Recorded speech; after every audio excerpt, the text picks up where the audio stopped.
Balamu wewaleeta ddiiru zo mu makomera n'obusente bwe wasuubiza abaana era n'olukiiko nalulimu.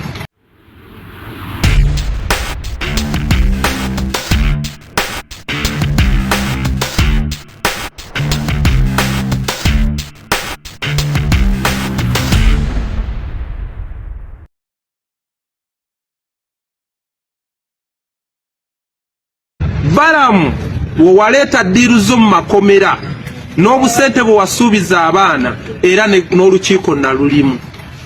Era bannange mbadde mu busibe buno nga ndi kuwooda za Balamu. Mbadde mu busibe buno nga ndi kuwooda za Balamu. Balamu minisita w'abavubuka okumala emyezi 5 gye maze mu busibe mbadde kuwooda zo olw'okuba gwe n'afande Masiko akulira CPS mwangamba nkozese social media yange okuwaayiriza Kyagulanyi nti okwekalakaasa yakufandinze. Nembagamba sigenda kubikola. Ne munoonya omusango gonna gwe munteekako omwali okuntwala mu maka gange mukono munsibeko ebintu nene mwesanga ti amaka mwasanga ninayo omuntu.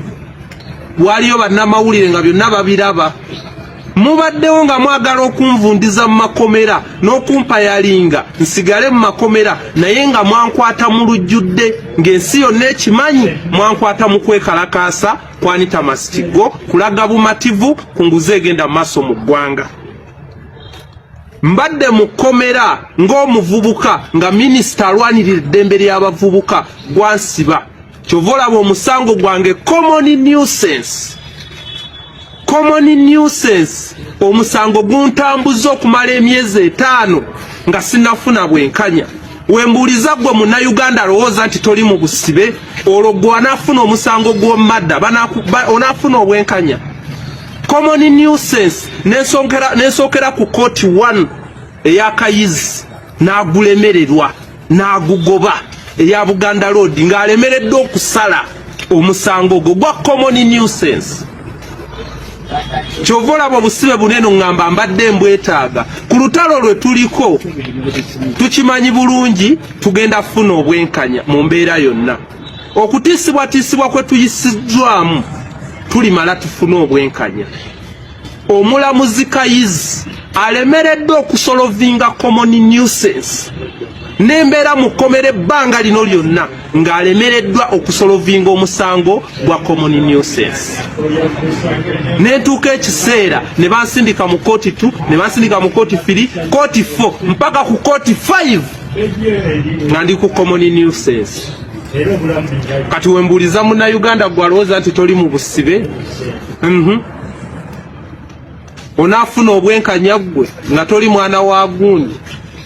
Olaba abalamuzi balemererwa okusolovinga omusango just public nuisance nga ne mu mateeka tebasobola kukusiba mwaka. Genda olongoose wali community service waayo kafayini bwe kati. Bansaba emitwalo 5 n'engisasula. Ne bansaba abanneeyimirira omwali Mange ne muwaayo ne bansaba passport. Ku musango ogwo bannayuganda nali nina okuba ma passport. Era njagala kubategeeza passport nzirina etali egi ne nali sigenda gibawa. Era abalamuzi mwena mukimanye nti omusango gwali gwankwasa nga sirabawo we mbawera passport yange. Oba sigenda kufuluma mu ggwanga kuba ndi munnayuganda nali sibawa passport era njirina naye nagibamma mpaka muntwale mu earring mpulire omusango gwange gwe munvunaana kuba nkimanyi bulungi buli kye nakola nali nga nkikola mu mateeka ga Uganda. Okuleka ebitongole mwenna judicial ekitongole ky'abalamuzi Uganda Law Society mwe nali njagala mutunule mu nsonga zino kuba omusango ogwankwasa gwali gwa human rights ng'erina okunvunaanyizibwako. Tegwali gwa bibiina, tegwali gwaki, gwali gwa bannansi. Ne tukwatibwa abantu 105 104 ne bateebwa nga tebasabiddwa yadde endasi. Nze ne munsaba emitwalo 5 nakati sizifunanga. Mutuuse goba musango ezo mwazitwala. Bannayuganda mutunulire obubbi bwe tulina mu ggwanga lyaffe. Nyimiridde wano oba ntudde wano wendi nga we tusinziira okulwanirira eddembe lyaffe. Nga mbagamba bannayuganda nga nze Saamu okusinzira byempiseemu n'ebyenkyayitamu.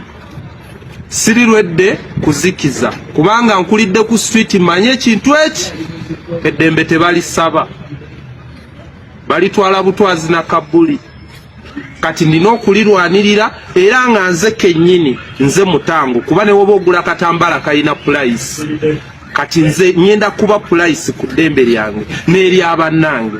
Abasiba abali mu makomera abaganye omusango tiimu y'Amachete yasigaddeyo teriyo nti eri funded ekibiina nti oba babawa ssente, bali mu makomera lwakuba tebalina musango.